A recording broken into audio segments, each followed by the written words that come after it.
Ya, selamat pagi. Shalom Bapak Ibu dikasih Tuhan.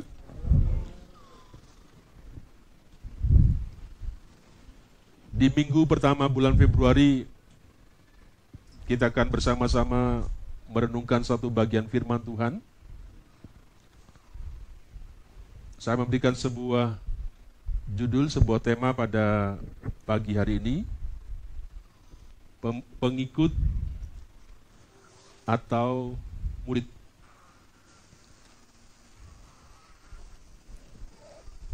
Mari kita akan membaca dalam Yohanes, kitab Injil Yohanes pasal yang ke-6, ayat 60 sampai dengan ayat yang ke-67. Injil Yohanes pasal yang ke-6, ayat yang ke-60 sampai dengan ayat yang ke-66, ya. Sekali lagi, Yohanes pasal yang ke-6, ayat 60 sampai dengan ayat yang ke-66.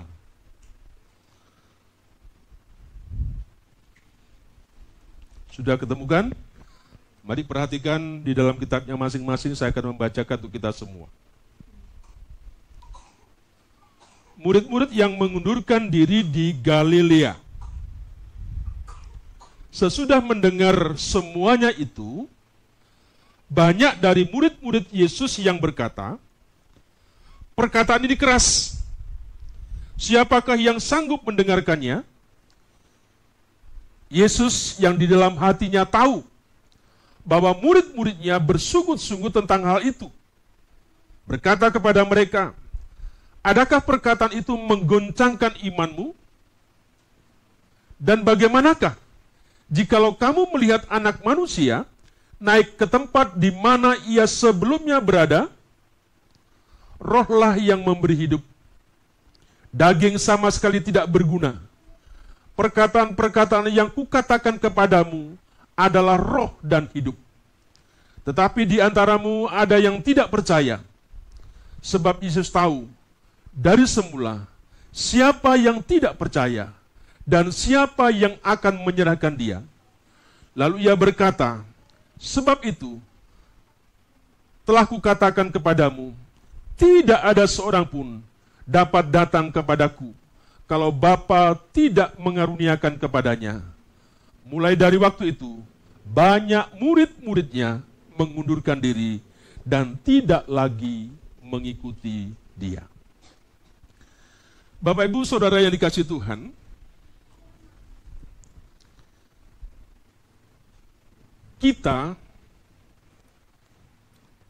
kita semua itu dipanggil untuk menjadi pengikut Yesus. Ya. Bapak Ibu, memang di dalam bacaan kita, yang kita baca, sebenarnya kata di situ dikatakan apa tadi? Murid, ya.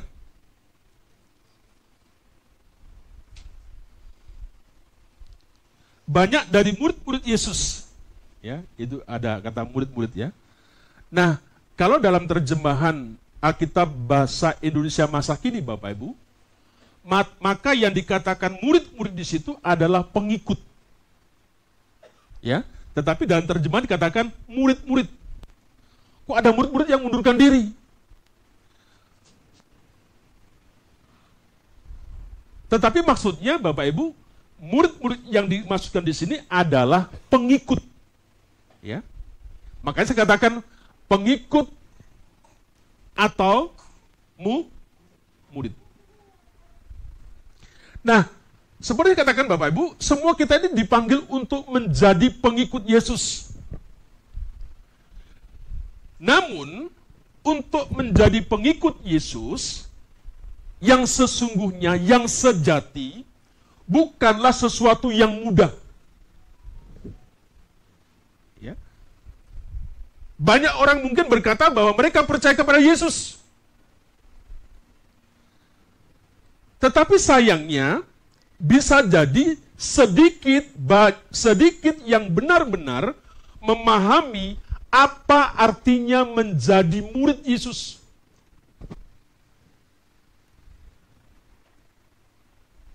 Makanya Bapak Ibu, kita pernah mendengar perkataan Tuhan, banyak yang dipanggil, sedikit yang dipilih. tapi sedikit yang dipilih. Yang dipilih, yang terpilih itu sedikit.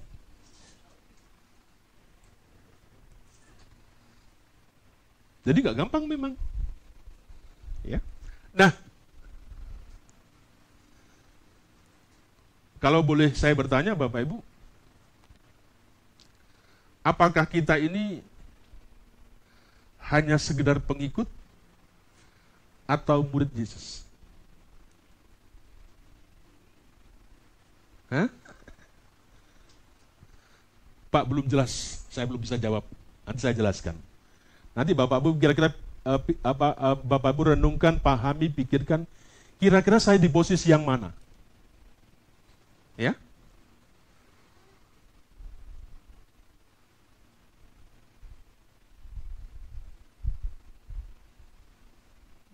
Gimana kira-kira Bapak Ibu? Apakah saya hanya sekedar pengikut? Atau murid? Nah, kalau kita mempelajari dalam Alkitab Bapak Ibu, itu ada perbedaan yang jelas, ya, antara pengikut dan murid. Nah, dari bagian apa yang saya sampaikan Bapak Ibu, saya rindu kita yang di tempat ini tidak hanya sekedar pengikut, tetapi benar-benar menjadi murid Yesus. Walaupun itu sebuah proses, ya. Berapa lama? Saya tidak tahu, tetapi itu sesuatu yang mengingatkan kepada kita, jangan sampai kita, orang percaya kepada Yesus, hanya sebatas pengikut. Tapi di GKI ini nggak ada yang pengikut, semuanya murid. Coba tanya kanan kiri, kamu mau pengikut atau murid?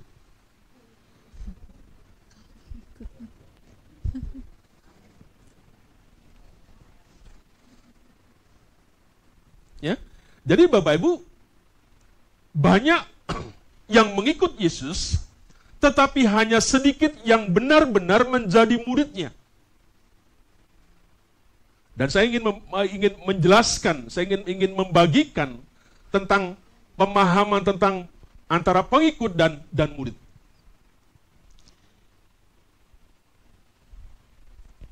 Apa sih artinya pengikut atau murid? Ya. Pengikut, Bapak Ibu, Saudara, pengikut itu adalah seseorang yang memilih untuk mengikuti seseorang atau ajarannya. Ya. Tetapi komitmennya hanya terbatas. Ya. Nah, kalau demikian, pengikut Yesus itu bisa diartikan sebagai orang yang tertarik pada ajaran atau mujizat Yesus dan mungkin, Bapak Ibu, mengikutinya hanya secara fisik.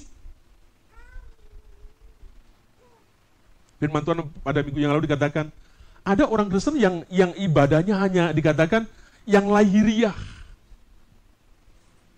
Ya? Sering beribadah, sering ikut ke sana ke sini. Hanya fisiknya saja, tetapi pembaharuan budinya, ya, itu tak berubah. Tetapi dikatakan, tidak selalu terlibat secara mendalam dalam kehidupan dan ajarannya. Itu yang dikatakan dengan pengikut. Nah, pengikut ini, Bapak Ibu, mereka mungkin datangnya hanya untuk cari berkat. Ya. Senang mendengarkan sebuah pengajaran. Ya.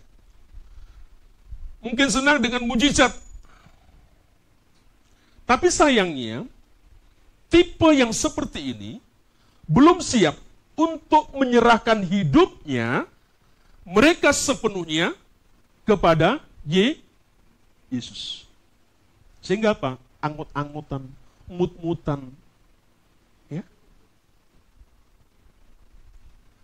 Nah, di dalam Alkitab Bapak Ibu, dalam kitab Yohanes pasal yang ke-6 tadi, ayat 26 sampai 66 Bapak Ibu, coba perhatikan di situ.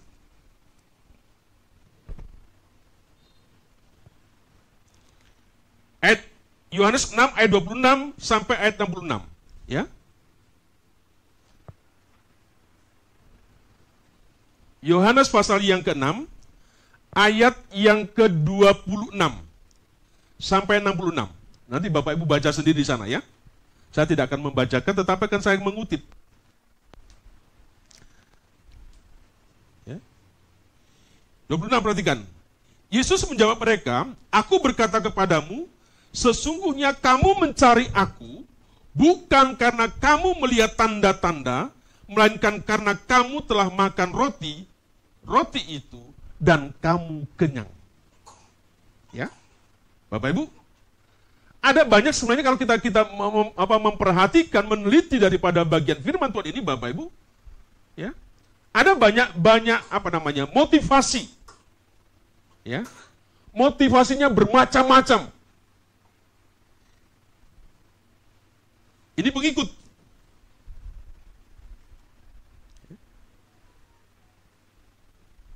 Tetapi orang yang seperti ini dikatakan, mereka belum siap untuk menyerahkan hidupnya sepenuhnya kepada Yesus. Banyak. Ya, di situ kita bisa lihat. Apalagi yang kita baca. Ketika mereka mendengar pengajaran Yesus yang rasanya berat, rasanya mereka tidak terima, akhirnya apa? Banyak yang mundur. Kenapa? Nggak siap menyerahkan hidupnya sungguh-sungguh kepada Yesus.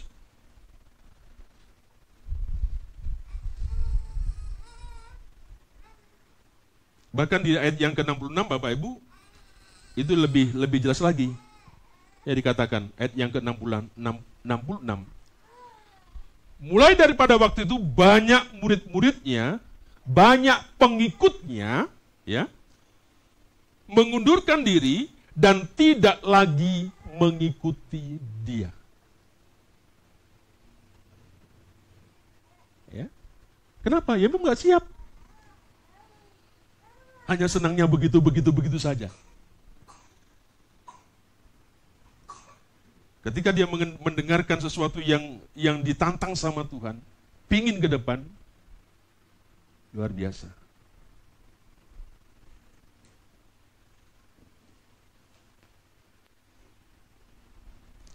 Bapak Ibu, salah satu tugas gereja Bapak Ibu, itu adalah bermisi.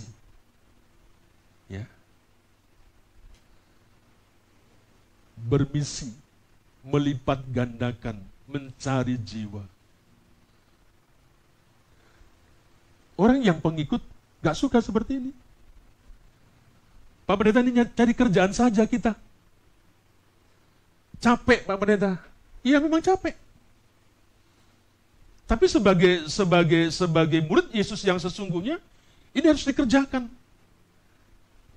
Makanya Bapak Ibu dalam 1 bulan ini, baik di PRT maupun di Pemuda, semuanya sambil alih, ya, untuk ngisi. Saya ingin mensosialisasikan, mengajarkan tentang apa yang namanya komsel, sehingga nanti bentuknya kita akan berbeda, dan tujuannya juga akan berbeda. Ya, tidak hanya datang mendengarkan firman Tuhan, makan kue kemudian pulang. Ya, ada sesuatu yang kita rindu. Makanya di jadwal nanti Bapak Ibu lihat kenapa semuanya ke gembala. Bukan karena tidak. Kita ingin sedang mempersiapkan ke arah ke sana. Bagaimana setiap kita tidak hanya sekedar menjadi seorang pengikut. Tapi saya rindu Bapak Ibu menjadi orang-orang Kristen, orang-orang percaya yang benar-benar menjadi murid. Amin? Amin? Capek.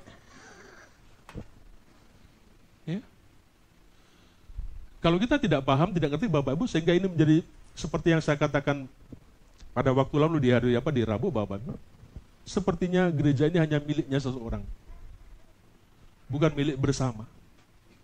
Sehingga yang capek sepertinya hanya majelisnya, hanya gembalanya, hanya orang-orang yang melayani saja. Ya. Nah, Bapak Ibu dikasih Tuhan. Jadi itulah yang dikatakan dengan pengikut. Ya, itu yang dikatakan dengan pengikut. Sekarang apa definisinya daripada murid? Ya. Murid adalah mereka yang berkomitmen penuh untuk mengikuti Yesus. Ya. Belajar darinya. Dibentuk, ditempa, diproses. Kira-kira begitu. Dan juga hidup ya sesuai dengan ajarannya. Bukan sesuai dengan kemauan kita. Ini kalau cocok dengan saya ikut. Kalau tidak cocok dengan saya tidak ikut. Ya. Semua mengacu kepada ajaran daripada Yesus. Dan murid ini, mereka siap mengorbankan diri dan mengutamakan apa yang menjadi kehendak Tuhan. Itu murid.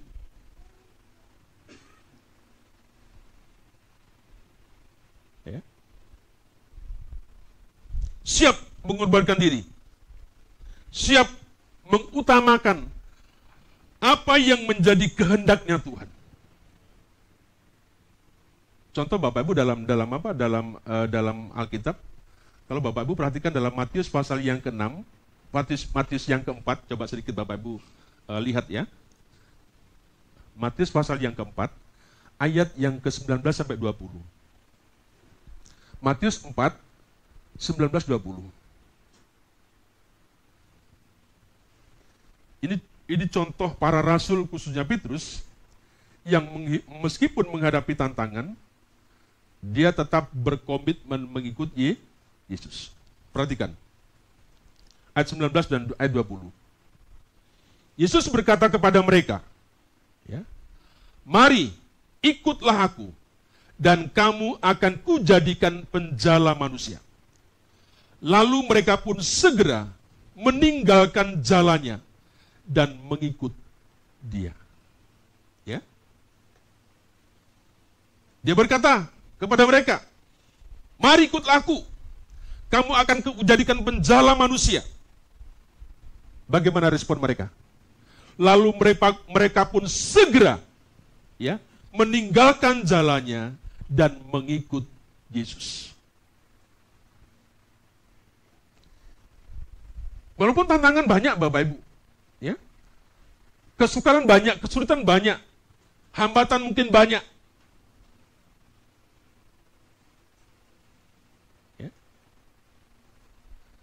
Tetapi orang seperti ini, seorang murid, punya sebuah komitmen kepada Yesus.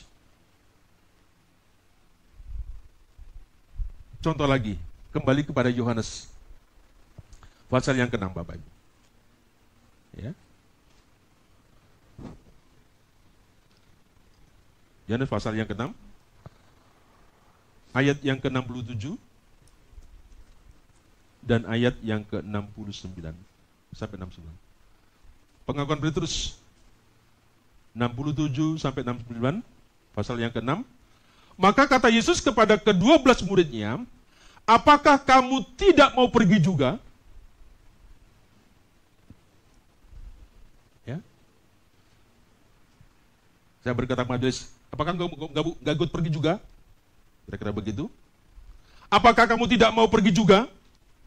Jawab Simon Petrus kepadanya, Tuhan, kepada siapakah kami akan pergi? Perkataanmu adalah perkataan hidup yang kekal. Dan kami telah percaya dan tahu bahwa Engkaulah adalah yang kudus dari Allah. Ini contoh daripada seorang murid.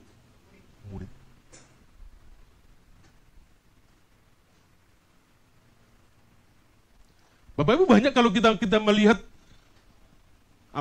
mengambil ayat-ayat dalam Alkitab tentang pada waktu Yesus memilih murid-muridnya. Ya. Masih ingat ketika dia memanggil untuk murid-muridnya untuk menjadi muridnya, ditinggalkan semuanya. Ya. Bahkan kalau kita membaca dalam Matius pasal yang ke-28 Bapak Ibu, tentang amanat agung, jadikanlah semua bangsa muridku. Pengikut gak mau. Ya. Ini tugas kita, tugas murid seperti itu. Nanti komsel kita Bapak Ibu tidak hanya sebuah diskusi-diskusi. Tidak hanya kita sekedar tahu-tahu apa yang dikatakan firman Tuhan, tidak. Tetapi bagaimana setiap kita ketika kita mengerti, ketika kita paham dengan kebenaran firman Tuhan, Bapak Ibu diminta untuk memuridkan. Ya. Nanti kalau banyak dibuatlah kelompok sel yang lain. Kelompok sel itu hanya tentang jumlahnya relatif Bapak Ibu. Ada berbagai versi. Ada yang 5, ada yang 8, 5 sampai 8 sampai 15 atau sampai 12. Gak ada komsel itu 20 itu gak ada. Ya kan? Nanti harus dipecah. Nah, dipecahnya itu bukan sesuatu yang mudah. GKN punya pengalaman yang tidak mudah ketika kita belajar di Solo tentang apa yang namanya komsel. Ya. Kita mencoba meniru-niru gaya-gaya yang dibuat di sana. Gak jalan di GKN. Kenapa? Bisa jadi kita tidak memahami. Hanya sekedar komsel-komsel saja. Kira-kira begitu Bapak Ibu. Tetapi kalau kita memahami apa maksudnya daripada komsel seperti ini Bapak Ibu, saya percaya nanti lambat laun gereja ini akan bisa mendatangkan jiwa-jiwa yang baru. Dari mana? Dari Bapak Ibu yang sudah mengerti, yang sudah mulai memahami. Ya, Pak, saya nggak bisa bicara, saya ngomong. Bapak Ibu kalau ngobrol sama temannya lebih ngalang-ngalai pendeta kok. Ya kan? Kecuali bisu, kita tidak bisa. Bisa kita bicara. Bahkan mungkin lebih keras daripada pendeta kalau ngomong. Ya. Mungkin karena tidak memahami bagaimana dan sebagainya. Ya. Jadi Bapak Ibu, Lukas 2 kembali. Ini masih bicara murid yang penting ya. Kata firman Tuhan Lukas 9 ayat 23, barang siapa mau mengikut aku, ia harus menyangkal dirinya, memikul salibnya setiap hari dan mengikut aku. Itu murid. Barang siapa mau mengikut aku, ia harus menyangkal dirinya. Menyangkal dirinya itu membuang egonya. Ya. Memikul salibnya setiap hari dan mengikut aku. Kalau itu semua tidak dikerjakan Bapak, tak layak kau jadi murid. Engkau hanya pengikut. Ya. Itu firman Tuhan Bapak Ibu, itu bukan saya berkata. Coba perhatikan di situ. Terakhir katanya seperti itu. Kalau engkau tidak begini, engkau tidak layak menjadi muridku. Engkau hanya statusmu, hanya sebagai murid.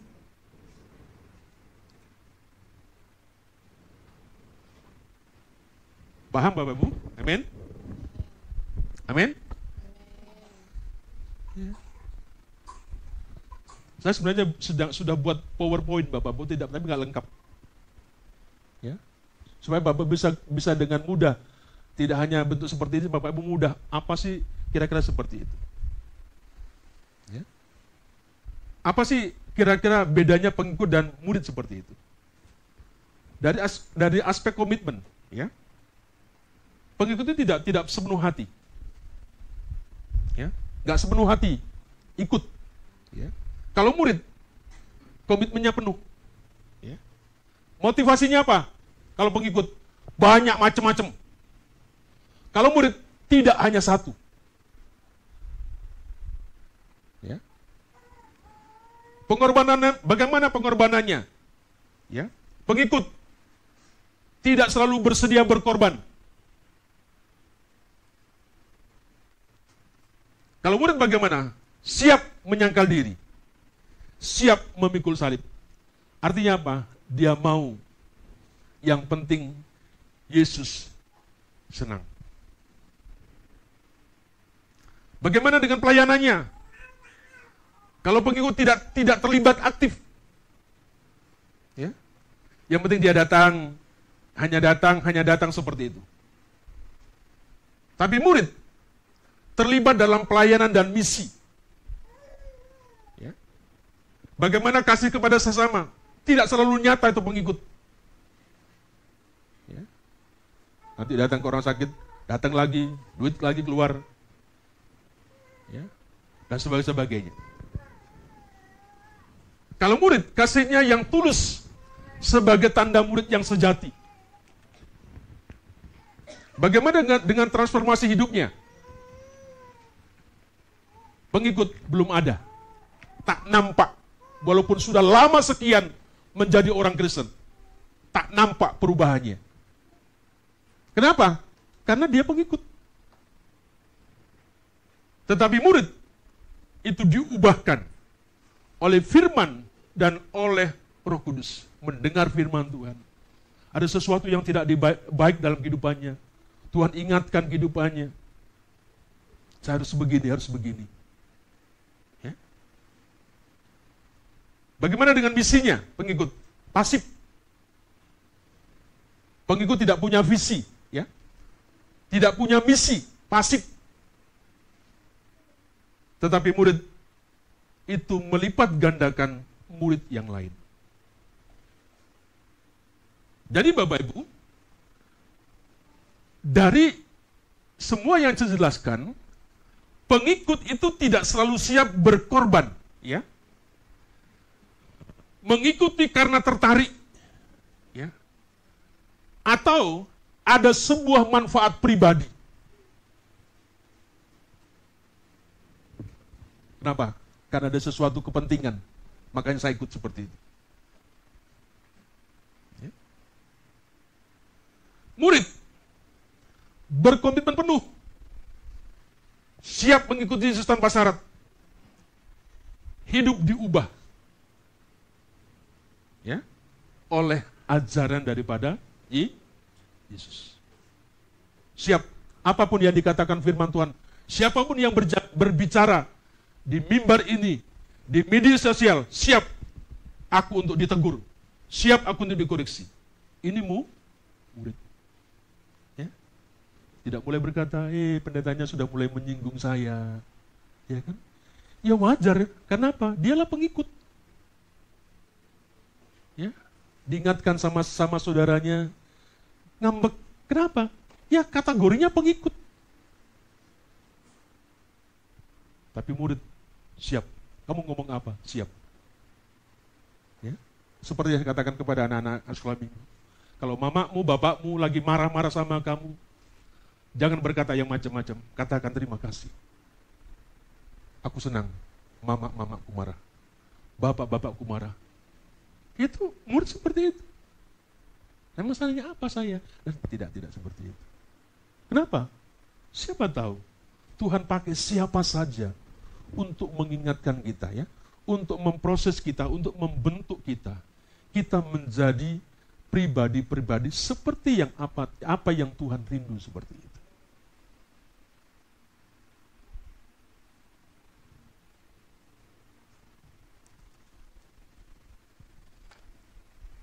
Pak Pendeta, kira-kira cirinya apa? Ya, apa cirinya pengikut dan murid?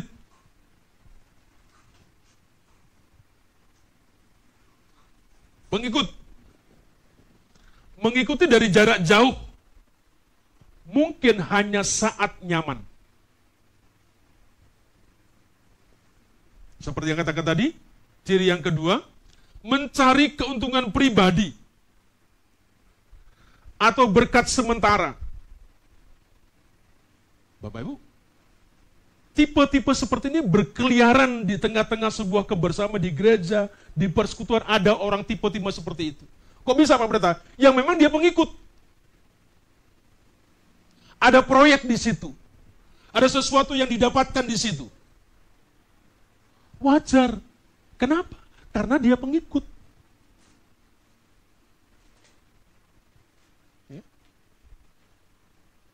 Tidak siap berkorban atau menghadapi tantangan.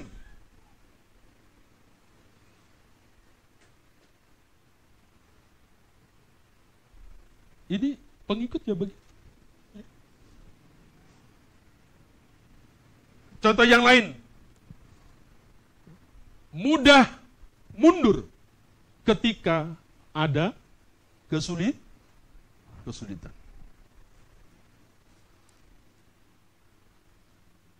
Ketika kita ada di CFM, Bapak Ibu,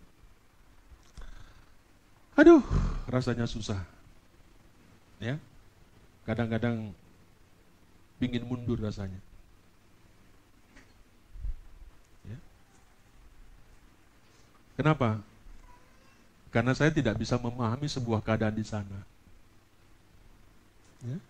Bapak Ibu, ternyata di setiap perumahan itu, bersyukurlah di Puri ya, di perumahan-perumahan tertentu Bapak Ibu ya, gali sepiteng, ngebor, itu sudah dari mereka. Ya kan? Dan itu 5 juta. Gak bisa ditawar. Dan kerjanya ya begitu. Ya namanya orang petani dijadikan kemudian alih profesi menjadi tukang. Kata orang di sana berkata, Pak Pendeta, kita ini sudah ada di tempat ini ada perjanjian antara warga dengan desa. Tanahnya disuruh jual untuk perumahan, tetapi dia dikasih kompensasi nanti kalau ada proyek-proyek, you yang kerja. Ya. Bapak Ibu, benari 2 meter saja, ya, ada seni yang di sana itu lubang 2 meter Bapak Ibu, itu harus bayar 1,5 juta. Ya. Maju enggak, gimana enggak? Ya. Bapak Ibu dikasih Tuhan, ya, itu tidak mudah. Itu bisa menggoyahkan tentang apa yang menjadi sebuah kerinduan. Ya sejujurnya capek Bapak Ibu. Kita ngurusi aja di sini aja sudah nggak kelar-kelar. Ya kan? Apalagi kita akan membuka di sana. Ya. Dan saya berharap, saya tidak ingin mendengar dari kita, itu seolah-olah itu kerjanya punyanya gembala, punya pendeta. Ya. Kenapa begitu Bapak? Inilah tugas saya. Bagaimana menanamkan tentang seperti jiwa misinya itu ada. Ya kan? Orang-orang kemarin yang dibawa ke sana, ke Bapak-Bapak, mereka dilatih untuk mencari jiwa. Ya kan? Saya yakin itu menjadi sebuah beban tersendiri. Kenapa? Memang tidak mudah. Tantangannya, kesulitannya, kesukarannya, macam-macam itu tidak mudah. Tetapi suka tidak suka, sebagai murid itu harus dikerjakan. Tidak hanya kungku-kungku saja, hanya kumpul-kumpul saja, tidak. Ya. Bapak Ibu, saya berharap kita tidak menjadi lemah. Ya. Itu tipe daripada pengikut. Murid, apa cirinya? Punya komitmen. Siap mengikuti Yesus dalam suka maupun duka. Siap memikul salib berkorban demi mengikut Yesus. Mengalami perubahan hidup yang nyata, taat kepada ajaran. Ya. Menjadi bagian aktif dalam misi pelipat gandaan murid. Ya. Memiliki kasih yang nyata kepada sesama. Saya masih ingat waktu Natal di Cikini mana itu ya, di Gezia itu. Waktu Natalnya Gezia. Ya. Kenapa setiap tahun tidak ada sebuah perubahan, tidak ada jiwa yang baru? Saya bilang Natal ngomong tentang misi begitu. Karena apa? Karena banyak orang Kristen hanya pengikut. Ya kan? Tak maju-maju itu gereja, walaupun sudah lama usianya. Bapak Ibu, murid ternyata seperti itu Bapak Ibu. Ya? Kalau kita ilustrasikan, kalau kita gambarkan Bapak Ibu, seperti dalam sebuah pertandingan, sebuah arena pertandingan kira-kira begitu. Biasanya di sebuah arena pertandingan paling tidak ada dua sosok lah kira-kira begitu, ada dua figur gitu antara penonton dan pemain. Bapak bisa membedakan karakter tentang penonton dan pemain? Sebenarnya tidak ubahlah seperti saya katakan antara pengikut dan murid. Ya. Penonton itu hanya banyak, ya. Dia hanya menyaksikan. Dia hanya mengamati komentar. Oh, dan berkata, bodoh, masa gitu nggak bisa masukkan? Tinggal sedikit aja nggak bisa, kenapa? Kalau dia main sendiri, bisa nggak? Ya kan? Sama dengan saya berkata kepada multimedia, saya kadang-kadang greget lihat multimedia ini, gak muncul-muncul. Protes, kenapa muncul? Kenapa sudah nyanyi baru muncul? Bisa nggak kalian membuat? Gak bisa. Itu penonton. Ya dilatih bagaimana, apa kurangnya dan sebagainya. Kira-kira begitu.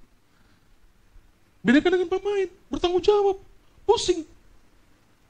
Ya. Dulu Bapak Ibu di awal-awal saya ada di sini, masih mending sekarang ada keyboardnya. Dulu gitar. Pak Pendeta sudah main gitar. Ya. Zamannya almarhumah Bu Khalid. Ya. Si Manung Khalid, nyanyinya nama Yesus lagi. Nama Yesus terus bersuara gitu kan. Kita saja saya sendiri yang main nggak teteh. Ya, sudah pakai lagu yang not. Bapak Ibu, kita bergumul seperti itu ya. Kenapa? Ya harus siap. Dan sebagainya. Tidak ubahnya lah Bapak Ibu, gambaran-gambaran ini sebenarnya seperti penonton dan pemain. Nah saya rindu Bapak Ibu, bukan apa-apa, saya rindu kelas kita naik. Gereja ini, jemaat kita di sini Bapak Ibu naik. Pak saya berproses, ayo syukur. Tapi saya tidak suka. Kalau Bapak Ibu dari tahun ke tahun, tidak ada 0 komanya kira-kira naik. Bu Ginting kemarin nyanyi sedikit demi sedikit. Tiap hari, tiap sifat, Yesus mengubah. Dia ubahku menjadi baru. Ini kerinduan saya Bapak Ibu sebagai gembala. Ya. Kelas kita naik. Sedikit demi sedikit. Bapak Ibu kasih Tuhan, saya ingin menantang kepada setiap kita. Pertanyaannya, apakah Bapak Ibu Saudara seorang pengikut yang hanya sekedar menyaksikan dari jauh? Atau Bapak Ibu Saudara seorang murid yang berkomitmen penuh kepada Yesus? Ya. Apakah Bapak Ibu hanya sekedar menjadi pengikut saja? Ya? Atau Bapak Ibu ada sebuah kerinduan yang rasanya pingin seperti itu, komitmen dengan Yesus sungguh-sungguh seperti itu?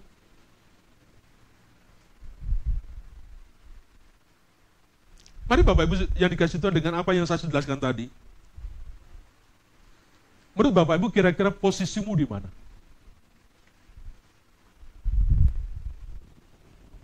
Apakah kita hanya tertarik hanya pada sesuatu yang baik?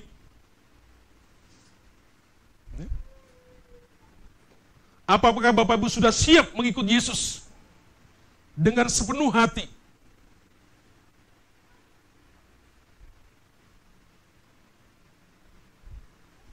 Saya ingin sungguh-sungguh menantang kepada setiap kita dari apa yang saya sampaikan hari ini.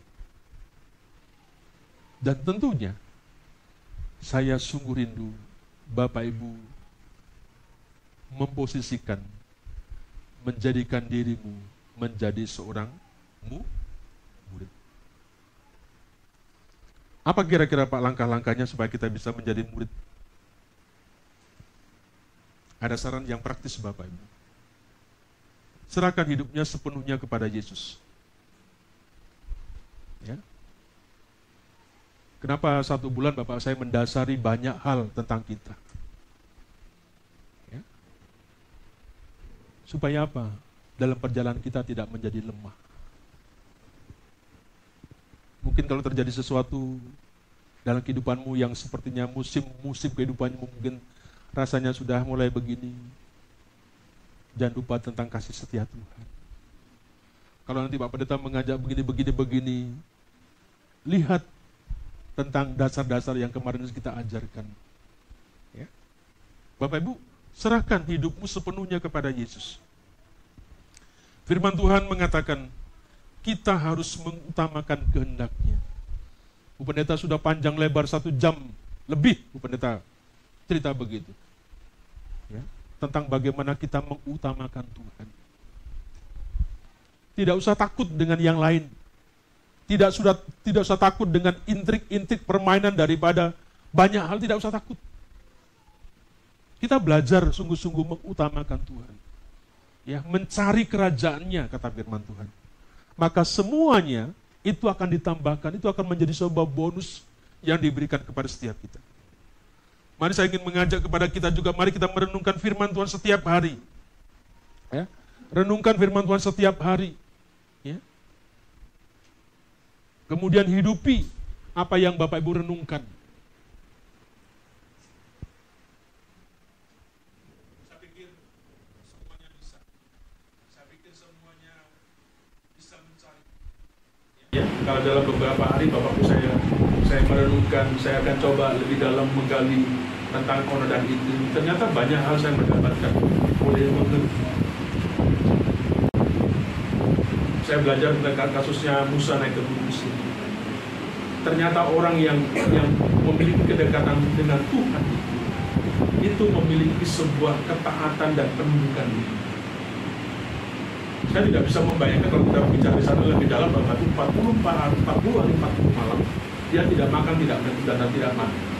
Dan usianya, saya cari usianya berapa dia naik ke gunung Sinai. Ya.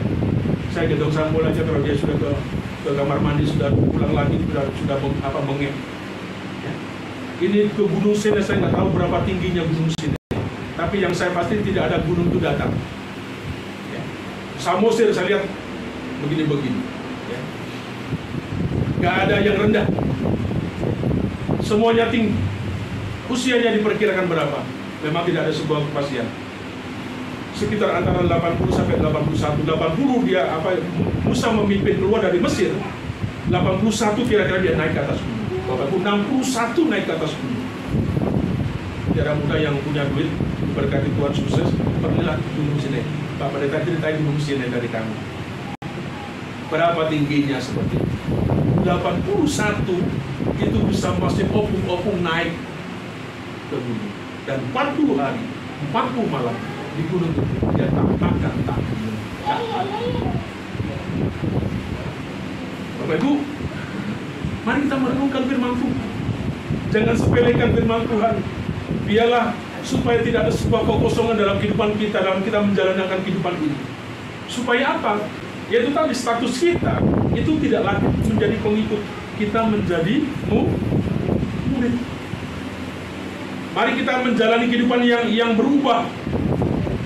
Jangan sama dari tahun ke tahun, dari waktu ke waktu, Bapak Ibu. Berubahlah oleh pembaruan budimu, kata firman Tuhan. Saya mengajak setiap kita, mari kita terlibat dalam pelayanan, ya, dan misi, ya, untuk menjadikan murid yang lain. Saya mengajak, saya menantang kepada kita. Saya rindu kepada majelis ada target-target, paling tidak tahun ini kita punya komselnya tidak hanya 1, bisa 2. Kita bisa punya satelit dan sebagainya. Bapak Ibu, dalam rangka apa? Inilah ya, kita ingin benar-benar menjadi Jadi panggilan kita penting bagi setiap kita untuk menjadi murid yang sejati, ya, yang hidupnya diubah oleh kasih dan kebenaran. Mari saya mengajak kepada setiap kita jemaat untuk kita bertindak, ya, mengambil sebuah keputusan untuk menjadikan murid Yesus dan bukan hanya sekedar. Mari kita berdoa.